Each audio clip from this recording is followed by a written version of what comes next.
بسم اللہ الرحمن الرحیم۔ آج ہم اسٹینڈرڈ 8 میں سوشل سائنس سماجی سائنس کا سبق نمبر 1 بھارت میں یورپی اقوام کی آمد یہ دیکھنے جا رہے ہیں۔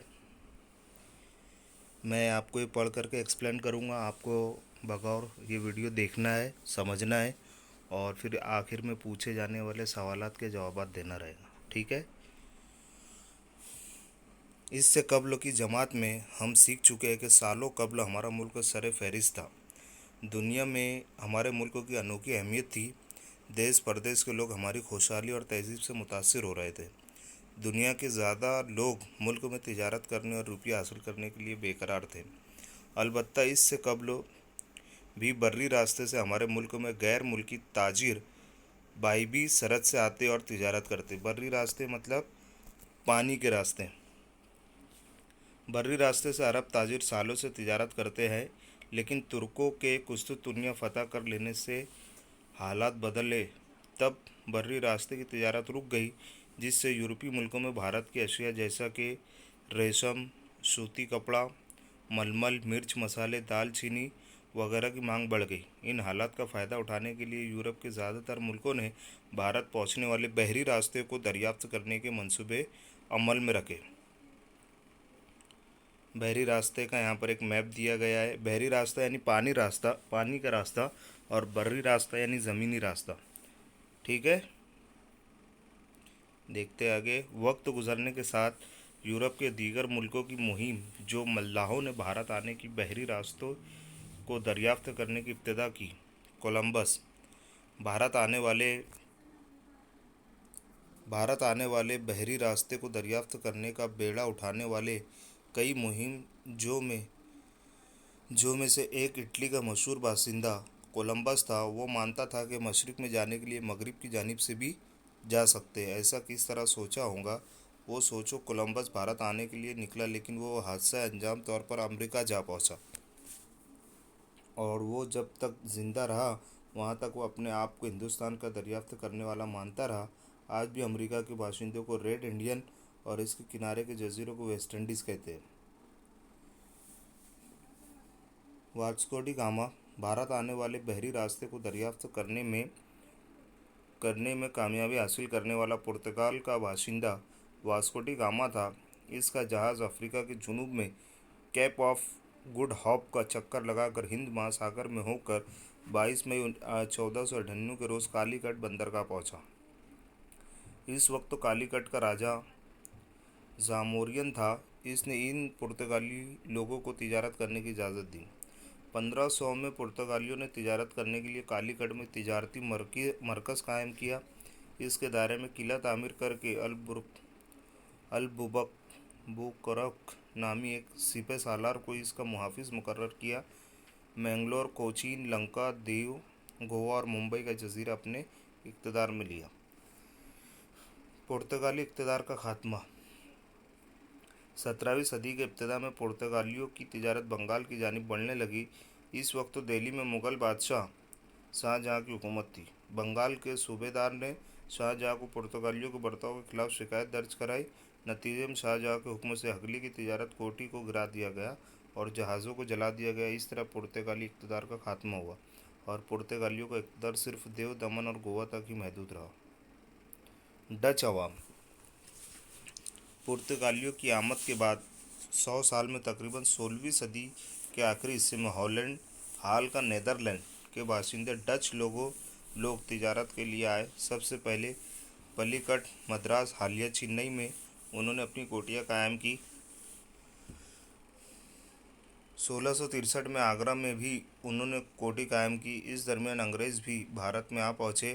ڈچ عوام انگریزوں کے سامنے مقابلے میں ٹھہر نہ سکے۔ بھارت پر انگریزوں کی نظر۔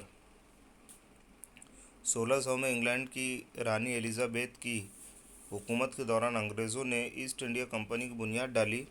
ہندوستان کے ساتھ تجارت کر کے دھن دولت کی تمنا کرنے والے بیپاریوں بھی اس کمپنی میں تھے۔ 1608 میں پہلا انگریز جہاز ہندوستان کے سورت بندرگاہ پر پہنچا۔ ہندوستان کی زمین پر قدم رکھنے والا پہلا انگریز ہاکنس اس جہاز کا کپتان تھا۔ वो जहांगीर को मिला और सूरत में तिजारत करने का परवाना हासिल किया। इसके बाद दिल्ली का इक़्तिदार शाहजहां के हाथों में आया। शाहजहां ने अंग्रेज़ों को बंगाल में तिजारत करने की इजाज़त दी। फ्रांसीसी अवाम। फ्रांसीसियों ने 1664 में फ्रेंच ईस्ट इंडिया नामी कंपनी कायम की। उन्होंने सूरत, मछलीपट्टनम और पौंडीचेरी में कोठियाँ कायम की। फ्रांसीसियों कंपनी का सत्र दप्ले था, जो भारत में यूरोपीय इक़्तिदार की तोसी का ख्वाहिशमंद था।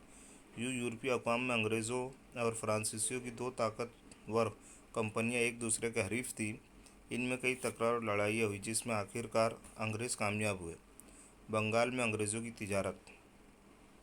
1651 में हगली की नदी के किनारे अंग्रेज़ों ने सबसे पहले तिजारत करने का आगाज़ किया और अपनी कोठियाँ कायम की।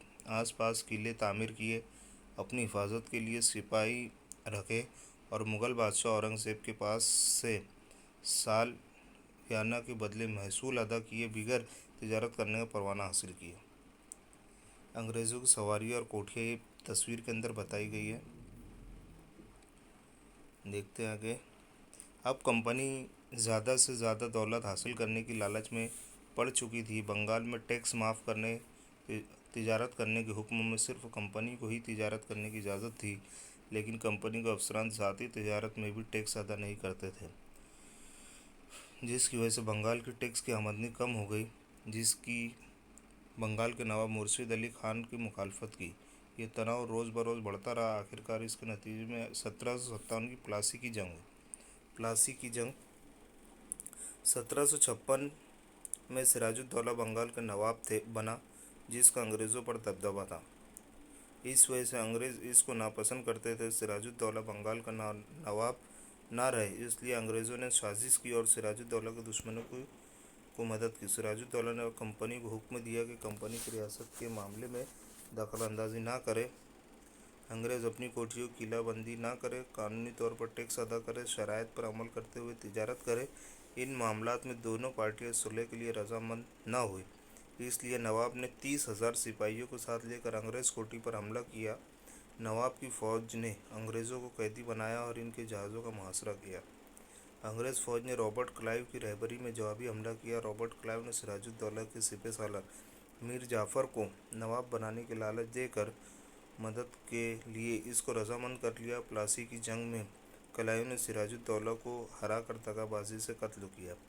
भारत में कंपनी की ये पहली जंग थी जिसने भारत में अंग्रेज़ों के इक़्तिदार की इब्तिदा होने वाली थी। इस वजह से ये जंग भारत की तारीख़ में अहम वाक़या शुमार की जाती है। इस वाक़ये से भारत में तारीख़ में इनकलाब रूनुमा हुआ।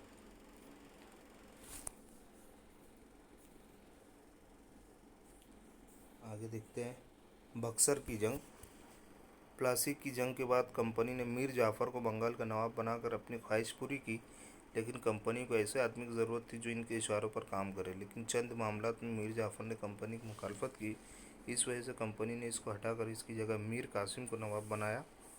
नवाब बनने के बाद मीर कासिम कंपनी को परेशान करने लगा। ऐसा महसूस होने पर 1764 में बक्सर की जंग में इसको हराकर मीर जाफ़र को दोबारा बंगाल का नवाब बनाया।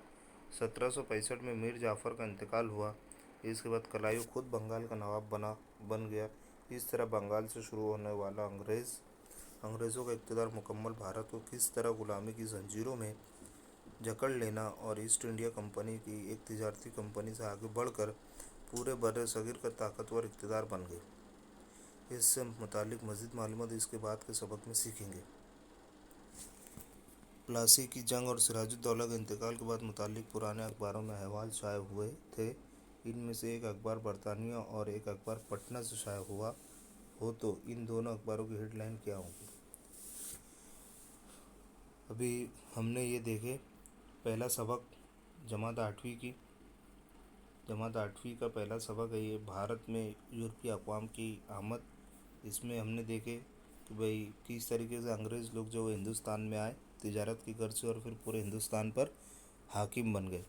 कोलंबस नाम का एक शख्स था जो हिंदुस्तान का बहरी रास्ता निकालने के लिए निकला, लेकिन वो अमेरिका चला गया। वास्को डी गामा इसने बहरी रास्ता खोज किया और गोवा की कालीकट जो बंदरगाह है वहाँ पर पहुँचा। पुर्तगालियों का इक़्तिदार का खात्मा ये भी हमने देखे। डच अवाम किस तरीके से हिंदुस्तान में आई, भारत पर अंग्रेज़ों की नज़र कैसे बनी, सूरत में किस तरीके से आई, ये सारी चीज़ें मैं आपको समझाया हूँ।